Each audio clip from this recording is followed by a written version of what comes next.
Y espero con la ayuda de Dios poder darme a entender a lo que me refiero con que la iglesia local debe de impulsar el llamado misionero. Y antes de empezar a meditar en nuestro pasaje, déjenme decirles lo siguiente. Hablar de la obra misionera, hermanos, sin duda es hablar de Dios y más específicamente es hablar de Dios con relación a sus designios para la humanidad. Sin embargo, dentro de este tema de misiones, existe un lugar y un momento apropiado para dar testimonio y escuchar testimonios de lo que Dios ha hecho en ciertos lugares y con ciertos hombres. Nos sorprenderíamos al conocer ciertas experiencias. Por ejemplo, yo he escuchado muchas veces cómo algunos hombres pueden dar testimonio de la provisión milagrosa de Dios durante tiempos de gran escasez, o cómo el poder de Dios fue obrando y estableció una iglesia en medio de la oposición y en medio de mucha dureza. Y la verdad, hermanos, que a pesar de que son pocos los años que he podido estar sirviendo un poquito más al frente y relacionado, Dios me ha permitido ver y escuchar de primera mano esas proezas de Dios. De hecho, durante el tiempo del seminario, ya hace algunos 7 años, Dios me concedió una experiencia muy maravillosa con relación a la obra misionera, que en algún momento fuera del púlpito puedo compartir de lo que Dios me ha permitido presenciar por medio de otras personas, de manera ya sea directa o indirecta.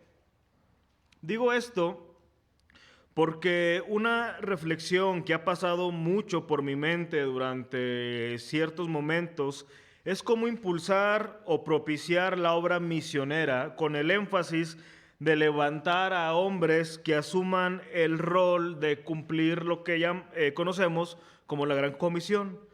¿Cómo podemos impulsar esto? O sea, ¿cómo podemos propiciar o cómo podemos ser atractivo este llamado de tal manera que hombres o familias de nuestra iglesia se sientan totalmente impedidos a ir? Esta reflexión me llevaba a considerar las ocasiones que llegaba a asistir a muchas conferencias misioneras y la mayoría de ellas estaban llenas de todas estas experiencias y grandes testimonios, hazañas tan emocionantes y muy cautivadoras. Pero después de estos grandes testimonios siempre escuchaba las siguientes frases: que la mies era mucha, pero los obreros pocos, y por tanto, ¿quién dirá? Heme aquí, envíame a mí. Y estas preguntas, bajo esta atmósfera tan cautivante, arrojaba muchas decisiones de hombres y familias enteras que atestiguaban que Dios los estaba llamando a la obra misionera. Lamentablemente, los llamados misioneros bajo ese entorno suelen ser fugaces, las emociones son pasajeras, misioneros no llaman a misioneros a la obra, y las grandes invitaciones hechas en estos lugares no son la mejor manera para validar un verdadero llamado misionero. Entonces, ¿qué hacemos nosotros? Esa es la gran pregunta. Entonces, ¿qué hacemos nosotros como iglesia para impulsar y propiciar esto? Porque tenemos que reconocer que la demanda de Jesús a los apóstoles sigue estando tan vigente como hasta ahora. Rogad pues al Señor de la mies que envíe obreros a su mies. Este es un ruego que debe de estar vigente en nosotros, es algo que deberíamos de incluir. Y algo que tenemos que recordar es que nuestro Señor soberano es Señor y amo de esa mies, pero también es soberano sobre los hombres u obreros que han de trabajar en esa mies. Entonces, ¿cómo nosotros podemos incentivar correctamente el llamado misionero sin dejar de considerar que Dios es soberano en esto? Aquí es donde nosotros no podemos dejar de considerar el rol de la iglesia como precursor del llamado misionero. Y en la Escritura tenemos algunos ejemplos de a lo que me refiero, pero solamente quiero mencionarles uno antes de considerar nuestro pasaje. En Hechos capítulo 13, versículo 1 al versículo 3, nos dice lo siguiente. Había entonces en la iglesia que estaba en Antioquía profetas y maestros: Bernabé, Simón el que se llamaba Níger, Lucio de Cirene, Manaén el que se había criado junto con Herodes el tetrarca, y Saulo. Ministrando estos al Señor y ayunando, dijo el Espíritu Santo: apartadme a Bernabé y a Saulo para la obra a que los he llamado. Entonces, habiendo ayunado y orado, les impusieron las manos y los despidieron. Yo creo que todos hemos leído aquí el libro de los Hechos y podemos darnos cuenta que dentro de estos hombres, Bernabé y Saulo hicieron a lo que nosotros conocemos como obra misionera. Iban de ciudad en ciudad a ciertos lugares y iban estableciendo discípulos, estableciendo iglesias, estableciendo ancianos, de tal manera que la iglesia y el evangelio empezó a divulgarse por todo el mundo conocido, al menos en el registro que tenemos en las Escrituras. Pero de este pasaje podemos destacar muchas cosas, pero una cosa que me ha llamado siempre la atención cuando paso por aquí es que Dios llamó a estos hombres, a Saulo y a Bernabé, dentro de la iglesia de Antioquía, no de lo que llamaríamos hoy una asociación paraeclesiástica o de algún instituto bíblico ajeno a la iglesia local. Y por lo tanto, y en segundo lugar, aparte de esto, Dios llamó a Pablo y a Bernabé mientras que estaban ministrando. Es decir, esta palabra significa, hay varios significados, pero el más útil para nosotros en esta noche es que estaban sirviendo. Eran hombres que no eran ajenos al ministerio de la palabra. Es decir, Dios siempre llama a hombres dentro de la iglesia local que están sirviendo dentro de la iglesia. No llama a alguien ajeno, no llama a alguien que ni está enterado de lo que implica el ministerio de la palabra, sino que llama a personas activas dentro de lo que implica el ministerio de la palabra y del servicio a Dios. Y digo esto porque va a ser muy importante resaltar el papel que cumple nuestra iglesia en esto. Y habiendo dicho esto, hermanos, yo quisiera que consideremos uno de los pasajes más conocidos y más citados con relación a la obra misionera y ver precisamente cómo la iglesia debe de impulsar este llamado. Y es en Mateo 28, a lo que conocemos como la Gran Comisión. Este pasaje siempre he pensado que es uno de los más difíciles de exponer y no porque sea difícil en sí mismo, sino por lo conocido que es ese pasaje. Y nuestra actitud ante algo ya conocido es asumir que, bueno, ¿qué más puedo escuchar respecto a esto? ¿Qué más puedo aprender? Y no es que yo pretenda decir algo novedoso o algo que nadie haya dicho jamás, no, por supuesto que no. Pero simplemente les animo, hermanos, a tener una actitud receptiva a la palabra, aunque sepamos de memoria tal pasaje y las implicaciones. Cuando hablamos de la Gran Comisión, hablamos de la gran tarea dada por Cristo a la iglesia. Pero me llamó la atención lo siguiente. Hay una investigación de pues se puede decir una asociación ajena a una iglesia que se llama Byte Project, y decía en esta investigación que en una encuesta que se realizó en el 2018 resultó que más de la mitad de los creyentes consultados, o al menos nominalmente creyentes, más de la mitad no conocían lo que significaba la Gran Comisión. De hecho, decía que dentro de todos los feligreses que se consultaron en Estados Unidos, tan solo el 51% había oído hablar de la Gran Comisión. Un 25% dijo que no había oído hablar de él. Y un porcentaje menor dijo que estaba totalmente ajeno a ese concepto.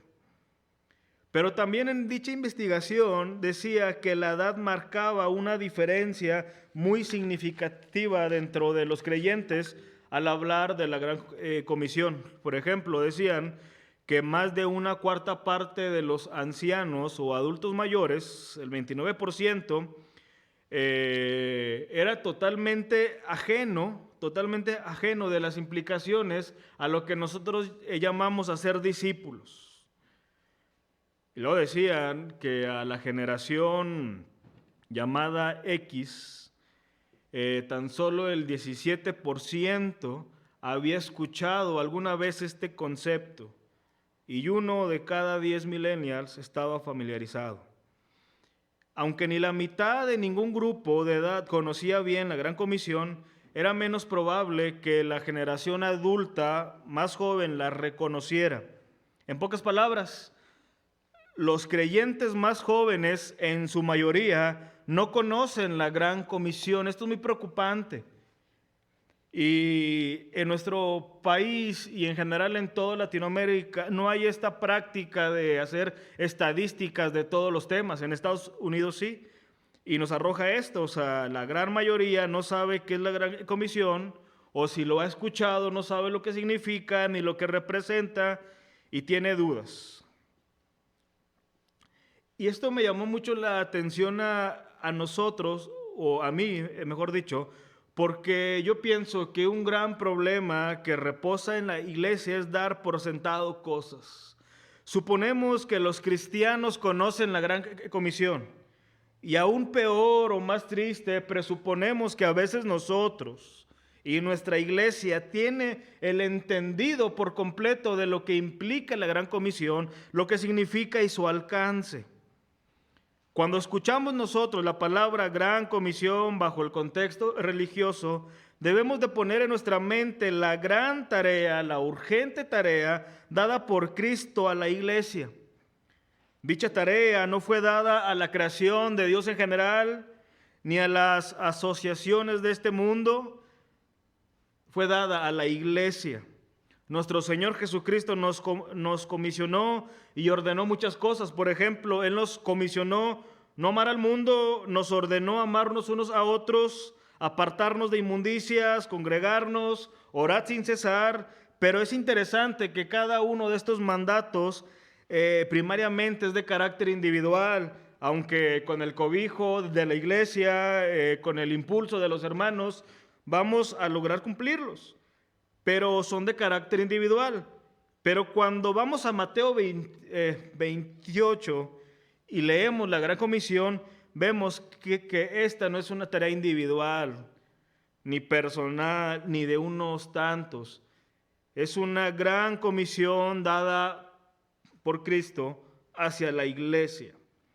Así que, en primer lugar, hermanos, bajo todo esto que he dicho, yo quisiera que veamos que la Gran Comisión es posible dada a la autoridad de Cristo. Vean lo que dice Mateo 28 a partir del versículo 16. Quisiera que tengan estas palabras en su mente en esta noche. Pero los 11 discípulos se fueron a Galilea y al monte donde Jesús les había ordenado. Y cuando le vieron, le adoraron, pero algunos dudaban.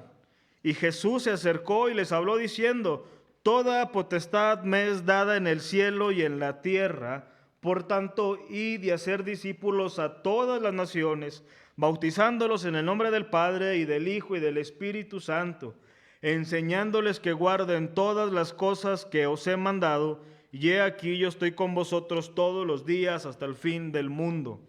Así que, en primer lugar, la autoridad de Cristo hace posible el cumplimiento de la Gran Comisión. La autoridad de Cristo hace posible el cumplimiento de la Gran Comisión. Todos los días nos solemos despertar con noticias atroces sobre este mundo.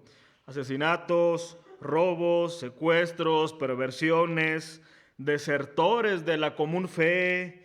Y esto puede darnos la impresión que Satanás y su ejército va ganando la batalla espiritual.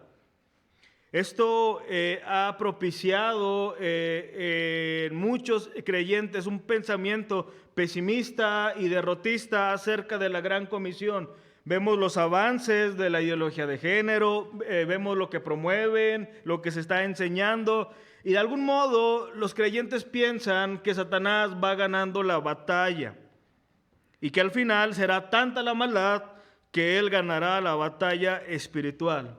Pero sabes, hermano, el remedio espiritual para combatir ese pensamiento y esa teología es pensar en la potestad de Cristo. La primera parte de nuestro pasaje dice: toda potestad me es dada. Piensa ahora en un momento en estas palabras: toda potestad, toda potestad. Jesucristo recibió de su Padre, como consecuencia de su muerte y de su vencimiento en la cruz, toda potestad. Esta frase es solo otra manera de decir que nuestro Señor posee omnipotencia, pues la omnipotencia no es sino toda potestad en el lenguaje de latín. Ahora, yo hago una pregunta: ¿qué mente habrá de concebir? ¿Qué persona habrá de explicar el significado real y claro y vasto de lo que significa toda potestad? ¿Qué significa que nuestro Señor Jesucristo es todopoderoso y que toda la omnipotencia le pertenece a Él? Definitivamente nosotros no podemos captarlo del todo, es algo sublime y no podemos llegar a digerir tal declaración.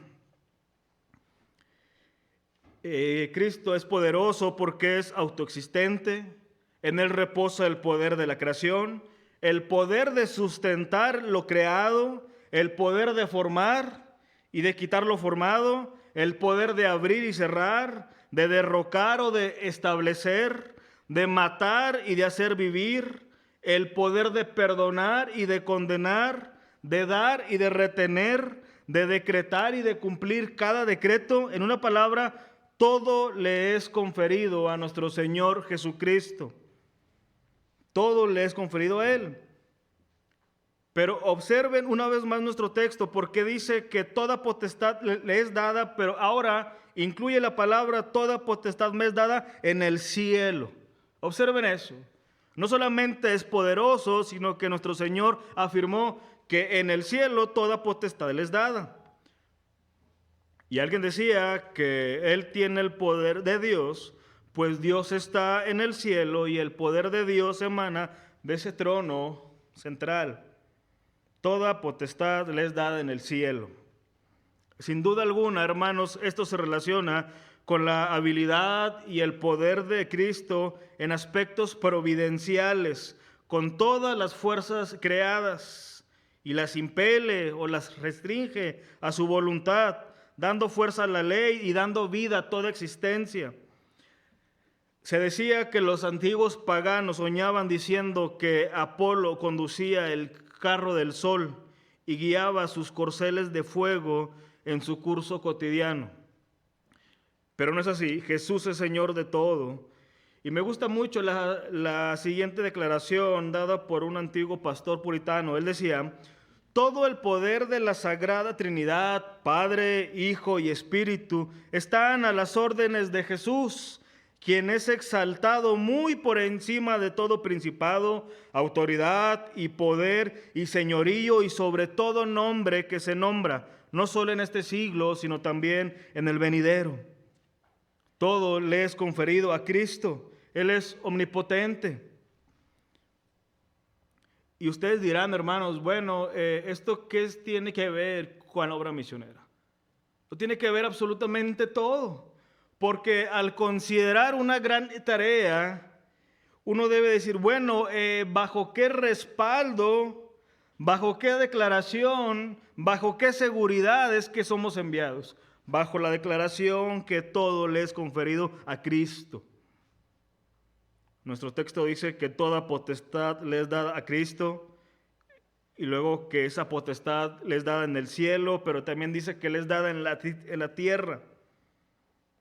Es digno de condenar cuando los hombres tan ligeramente y sobre todo pseudopredicadores se adjudican y reclaman el poder para hacer supuestos milagros, sanaciones, prodigios, y dicen que lo hacen en la autoridad dada por Dios. Ningún ser humano puede reclamar poder en la tierra, tan solo Cristo. De hecho, aunque los hombres gobiernan sobre ciertos hombres, aunque nosotros tenemos líderes que nos restringen, que nos gobiernan, no todo el poder es dado a ellos. De hecho, tan solo basta considerar las crueles enfermedades para que puedan ver lo limitados que están los hombres. En el pasaje de Reyes, cuando el rey de Israel vino a Naamán para ser sanado, él dijo: ¿soy yo Dios que mate y dé vida para que éste envíe a mí que sane a un hombre de lepra? Él no tenía todo el poder. Las ranas, las langostas, las moscas fueron más poderosas que Faraón. Los grandes hombres de este mundo son derrotados por las cosas débiles de Dios. Y al meditar en la potestad de nuestro gran Señor, es que podemos entender la medialidad o el énfasis de Cristo en las misiones. La obra misionera comienza entendiendo la supremacía de Cristo y concluye con la supremacía de Cristo. Al hablar de misiones no deberíamos de pensar en los grandes hombres, sino en el gran Cristo que tenemos y en el hecho de que nadie es mayor que Él, de tal manera que nadie podrá detener el avance de su reino aquí. Ni los más grandes planes, ni las más grandes confabulaciones.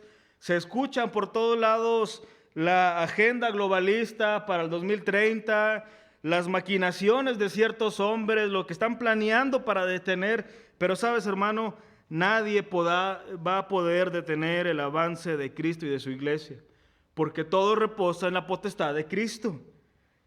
El hecho de que hayan ganado ciertas batallas, de que hayan obtenido ciertos beneficios en este mundo, esos hombres perversos, no significa que estén adelante de nuestro Señor.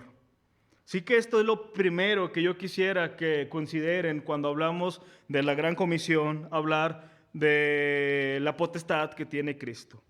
Pero en segundo lugar, hermanos, yo quisiera que ahora consideremos que el gran mandato de la Gran Comisión es hacer discípulos. Ve nuevamente nuestro pasaje, en el versículo 19. Una vez que se nos dice de la potestad de nuestro Señor, dice en el versículo 19, por tanto, id y hacer discípulos a todas las naciones, bautizándolos en el nombre del Padre, del Hijo y del Espíritu Santo, enseñándoles que guarden todas las cosas que os he mandado.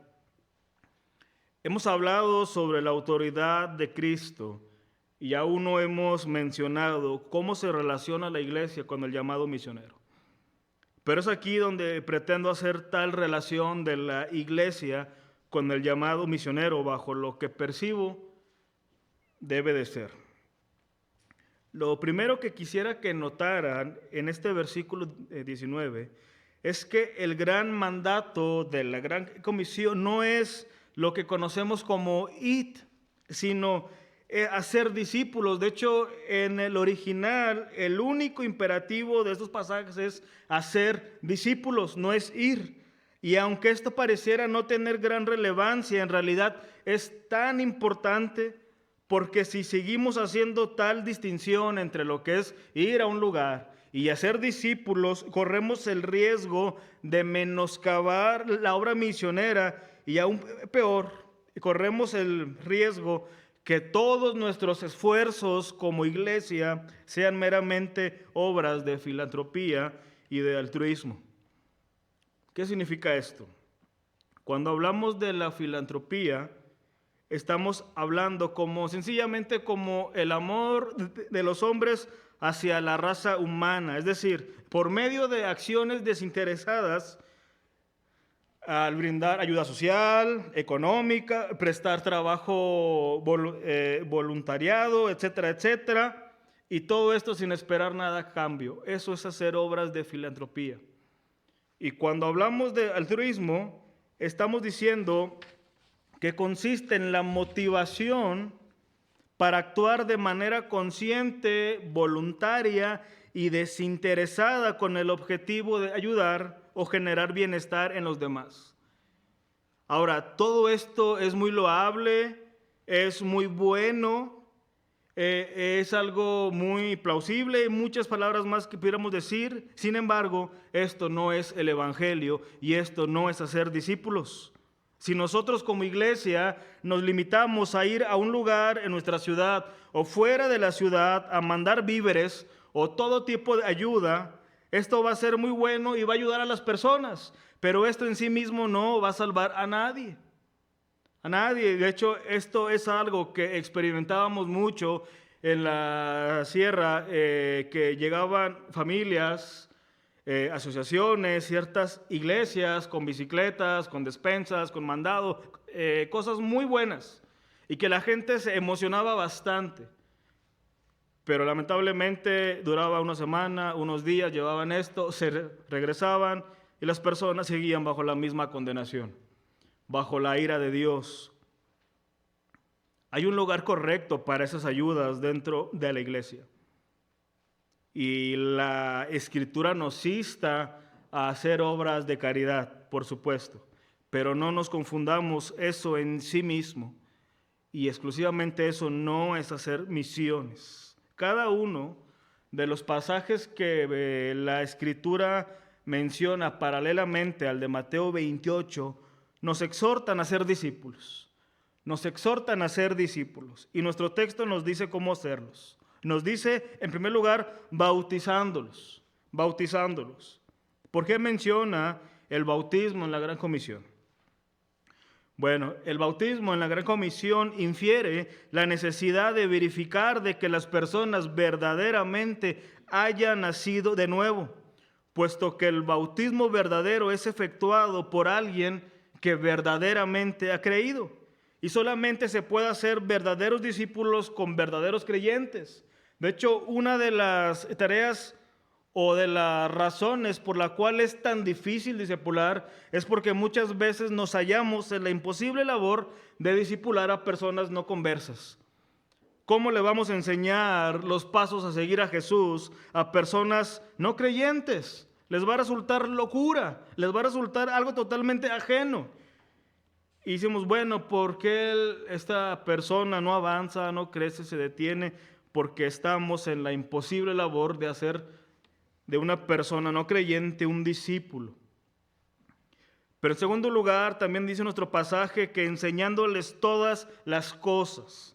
Es por eso que resaltamos la necesidad de que un creyente esté siendo expuesto continuamente a todo el consejo de Dios, tanto lo catalogado como a veces práctico, como aquello que es difícil de exponer y de aprender. Segunda Timoteo 3:16 dice que toda la Escritura es inspirada por Dios y útil para enseñar, para redarguir, para corregir, para instruir en justicia, a fin de que el hombre de Dios sea perfecto, enteramente preparado para toda buena obra.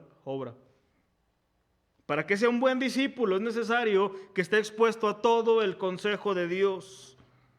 Los creyentes necesitan estar equipados en la verdad de Dios. Y dice la Escritura que para eso mismo Dios constituyó a unos apóstoles, a otros profetas, a otros evangelistas, a otros pastores y maestros, a fin de perfeccionar a los santos para la obra del ministerio, para la edificación del cuerpo de Cristo, hasta que todos lleguemos a la unidad de la fe y del conocimiento del Hijo de Dios, a un varón perfecto, a la medida de la estatura de la plenitud de Cristo. Es como si dijéramos que Dios ha puesto en las iglesias pastores para equipar a los santos, para que los santos puedan cumplir con esa gran comisión. Y esto va a ser de la manera que es enseñándoles todas las cosas, de tal manera que un discípulo en ese proceso de ser expuesto a la palabra, de ir aprendiendo, él esté enteramente preparado para ahora él enseñar a otro y sucesivamente. Y va pasando por ese proceso. Pero sabes, hermano, para este proceso de discipulado en el cual nos cercioramos hasta donde la Escritura nos permite la salvación de los hombres y de su continuo crecimiento, esta es una labor que no puede ser llevada a cabo, ni es dada solamente a los pastores y a los misioneros, sino que es aquí cuando la iglesia debe de involucrarse activamente en el discipulado de los creyentes. Así como se ha dicho que la obra misionera no es un programa de un mes, el discipulado no lo es tampoco y es el precursor de las misiones. De hecho, yo considero, hermanos, que el grado de madurez de los creyentes no radica en la capacidad por retener cierta información, sino por el entendimiento sobre quién es Dios y la obediencia que eso implica. Y una de las maneras en que como iglesia obedecemos a nuestro gran Señor o desobedecemos es haciendo discípulos. Y no quisiera sonar tan simplón o tan simplista en la pregunta, hermanos, pero yo creo que es necesario hacerlas. Y yo te pregunto, en el amor del Señor, en ese proceso que tú llevas de creyente, ¿qué tan involucrado has estado en el discipulado de la iglesia? ¿Dios te ha permitido discipular al menos a una persona en estos años? Y si no es así, ¿por qué? ¿Has asumido que esto es la función de un hombre? ¿Es algo que has asumido que no tienes el don, el talento o el llamado? Hacer discípulos no es decir estoy ganando almas. Eso solo lo puede hacer el Espíritu Santo, pero nosotros sí podemos hacer discípulos. Somos llamados a ser discípulos. Y sabes, hermano, esto implica, o yo considero que una de las razones por la cual muchos no quieren hacer discípulos y verse envuelto en ese contexto es por lo que implica. El discipulado tiene un gran costo, un gran costo. No es meramente compartir una lección, aunque lo implica. De hecho, la palabra para discípulo sencillamente significa aprendiz. Y todos vamos a ser aprendices de Jesús durante todo el tiempo que estemos con vida. Pero hacer un discípulo, quizás ya lo sabías, pero lo vuelvo a recordar, implica invertir tiempo. ¿Qué tan dispuesto estás a invertir tu tiempo? A sacrificar tu tiempo de descanso, a tu tiempo para disfrutar de lo que Dios te ha permitido tener. Significa invertir tiempo. Significa también a veces invertir dinero. Significa sobrellevar la tristeza de los que desertan. Es muy triste ver cuando las personas aparentemente van avanzando en la fe, aparentemente dando manifestaciones de creyentes y de pronto en un momento se vuelven atrás. Por supuesto que no nos podemos desligar emocionalmente de esos eventos y eso conlleva una tristeza. Hacer discípulos implica estudiar porque tú vas a enseñarles todas las cosas. Pero sobre todo, hermanos, hacer discípulos significa negarte a ti mismo. Negarte a ti mismo. ¿Qué tanto estás dispuesto a negarte a ti mismo para llevar a cabo la labor del discipulado? Porque muchas veces nuestros pensamientos son, no, esa persona no quiere nada, ya le dije una vez, no voy a estar insistiendo, no voy a estar rogando, allá él. Y empezamos con todos nuestros pensamientos que pudieran llevar mucha verdad, sin embargo necesitamos negarnos a nosotros mismos y ver qué es lo que Dios hará en esas personas. Y de esto que estamos hablando, de hacer discípulos, no es otra cosa que la labor que hace un misionero llegar a un lugar. Si nosotros hoy mandáramos a un misionero de nuestra iglesia a un lugar, a cualquier lugar, su principal labor es ir y hacer discípulos. No es ir meramente a levantar un templo, es ir a hacer discípulos.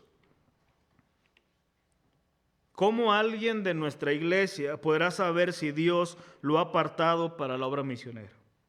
Involucrándose en el discipulado activo de la iglesia local, porque cuando te involucras tú vas a saber el costo y las implicaciones de servir a Dios. Y déjame decirte, hermano, que por más involucrado que pudieras estar en las actividades o eventos generales, mientras no estés activo en el discipulado, no estarás participando activamente de lo que es la obra misionera. Y yo me he preguntado muchas veces, ¿cómo alguien haría en Europa, en Asia, en África o en Latinoamérica lo que no has hecho en tu propia ciudad e iglesia? ¿Cómo alguien de nosotros se va a levantar y va a decir que lo apoyemos y lo enviemos a otro continente cuando la labor que va a hacer allá no la ha hecho en nuestra propia ciudad? Y quisiera culminar con lo siguiente. Nuestro texto nos deja una hermosa promesa para todos aquellos que estén dispuestos, a pesar de sus temores, de sus dificultades, de sus dudas, a rendir su vida a la gran obra de Dios en la iglesia local o fuera de nuestro entorno. No necesitas ser un pastor o ser un misionero para rendir tu vida y empezar a servir en nuestra iglesia en el discipulado. Sí que veamos en último lugar y de manera muy rápida la gran promesa consoladora. Vean cómo termina nuestro pasaje. A partir del versículo 20 empieza a decir, y enseñándole que guarden todas las cosas que os he mandado. Y luego dice, y aquí yo estoy con vosotros todos los días hasta el fin del mundo. Amén. Esta es una gran promesa consoladora. Y aunque estas palabras, hermanos, las solemos usar en muchos contextos, diciéndole a las personas que Dios está con nosotros, y así lo está, pero estas palabras estrictamente están dichas por Jesús a aquellos hombres y a la iglesia dispuesta a participar activamente dentro del verdadero discipulado, de la obra misionera, de llevar a otras personas al conocimiento de Dios con el único fin de que otros hombres puedan adorar a Dios. Sin duda, hermano, servir a Dios en esta área demanda un gran costo. Volviendo al tema de los testimonios y de las experiencias de algunos hombres que sirven, es muy común escuchar y decir que aquellos hombres que están sirviendo te pueden contar lo duro que es, y es que algo implícito de servir es la soledad. Aquel que sirve en esta área muchas veces se puede sentir incomprendido y hasta abandonado por los hombres. Pero a nosotros nos es preciso recordar que aunque mi padre y mi madre me dejaran, con todo Jehová me recogerá. Y es digno de reconocer, hermanos, que para discipular a otras personas, para participar activamente en esto y rendir nuestra vida, nuestros dones al Señor, no necesitamos el reconocimiento de los hombres. No necesitamos el apoyo y la aprobación de todos los hombres para cumplir con lo que Dios nos ha demandado. Tan solo necesitamos nunca dejar de considerar la gran promesa. El Señor estará con nosotros cada día en nuestra labor. Cada vez que tú te aventures a hablarle a alguien, a invertir tu vida en alguien, y aunque ya está implícito el rechazo quizás, en toda esa ardua labor el Señor estará contigo, respaldándote, apoyándote y dándote la verdadera motivación que no tiene fin. El Señor está con nosotros. No te pierdas, hermano, de la bendición y del gozo que Dios ha dado a los hombres al participar del discipulado. Mira a tu alrededor, ¿a quién tienes? Ve en tu familia, ve en tus amigos, ve en tu trabajo. Y cuando por fin veas a alguien que el Señor lo ha llevado hasta ti, ha roto con su dureza, está listo para recibir el mensaje y está dispuesto a escuchar, no pienses, bueno, esto se lo voy a llevar al pastor, esto se lo voy a llevar a tal hermano, él lo va a hacer. Ahí estás tú, hermano.